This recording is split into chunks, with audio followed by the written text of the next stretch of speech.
spiritual works of mercy. And so spiritually we do things such as counseling the doubtful, admonishing the sinner, and yes, instructing the ignorant. So that's a traditional terminology, and throughout Lent you'll see these popped up there. So that's what's going on there.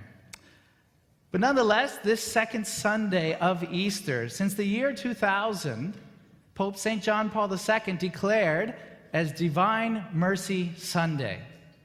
And so you might have noticed we have a big picture over here. And this is known as the Divine Mercy image. And this is an image of Jesus that shows rays of light coming out of his heart. And one is supposed to be like a pale white, blue color representing water, and the other like a red color representing blood. And this, of course, is a reference to when Jesus was upon the cross and that lance pierced his heart and blood and water flowed forth. For us, that is a reference to baptism that washes us clean, and the Eucharist, the blood of Christ, that gives us the very life of Jesus. Also, this image comes from a devotion. You see, what happens is in the 1930s in Poland, there was a young nun, Sister Saint Faustina. And she died at the age of 33. But she's the reason why we have this image. She's the reason why this Sunday is Divine Mercy Sunday. Just a little bit about her story. Sister Faustina was from a poor farming family. She only had 3 years of formal education. And yet she felt a calling that she had to become a nun. So she went to her parents, and you know what they said? No. 3 times. So finally, one night it happens that she is at a dance with her friends, and all of a sudden, Jesus appears to her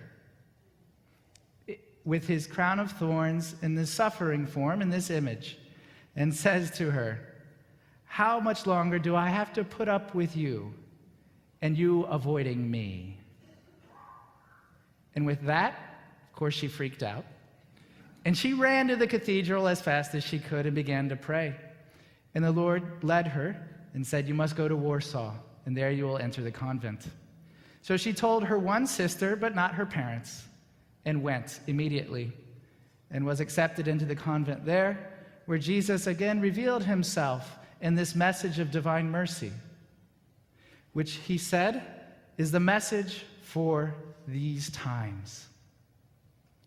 And when we look at our world today, we can be tempted to grow angry. We can be tempted to be suspicious of everyone and everything.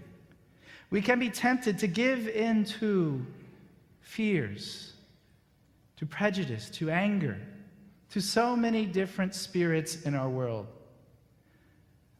But Jesus and the church, as was said in the year 2000, this divine mercy message is given especially for our age as a way to salvation and to peace.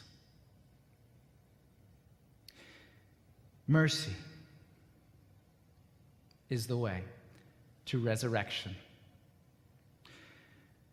We heard in our gospel, in the first place, what we as Catholics recognize as the institution of the sacrament of penance, the sacrament of reconciliation, where Jesus breathes on the apostles and says to them, "Receive the Holy Spirit, whose sins you forgive are forgiven, sins you retain are retained," passing that authority to human beings. Why? So that every human being could experience that gift of mercy, that gift of forgiveness. And we see in the image of Thomas, good old doubting Thomas, who should be a friend of all of ours, someone who the Lord had mercy on. For you see, he was not with the apostles when Jesus first appeared, which in one token we may understand and see ourselves. For how often have we strayed away from the church or from the community of believers and found ourselves missing when Jesus was showing up? How many missed opportunities to encounter Christ have we all experienced? Every single one of us, myself included. But nonetheless, Thomas returns back to his friends, and as they tell him Jesus is alive, he refuses to believe. He was a good skeptic, like most of us. And he said, unless I put my hands in his wounds, I won't believe. Show me the proof. I need empirical evidence. Well, you see, Jesus was there in spirit, and he heard that thought. And so he shows up a week later to give to Thomas the gift of faith. I think it's a message for us that Jesus is always listening to our hearts and to what we say. And even if we have doubts, even if we have struggles, if we have frustrations with ourselves, with God, with the world, anything, the Lord is always listening, waiting to have mercy upon us at the appointed time. And so, Jesus does appear to Thomas. And that gift of mercy resurrects Thomas from unbelief to belief, from doubt to trust, from a faithless heart to one overwhelmingly full of faith. And this is the message of Divine Mercy Sunday. Mercy is what has the power to transform our lives and our world. And that if we look at our world with judgment, then we will not experience the resurrection.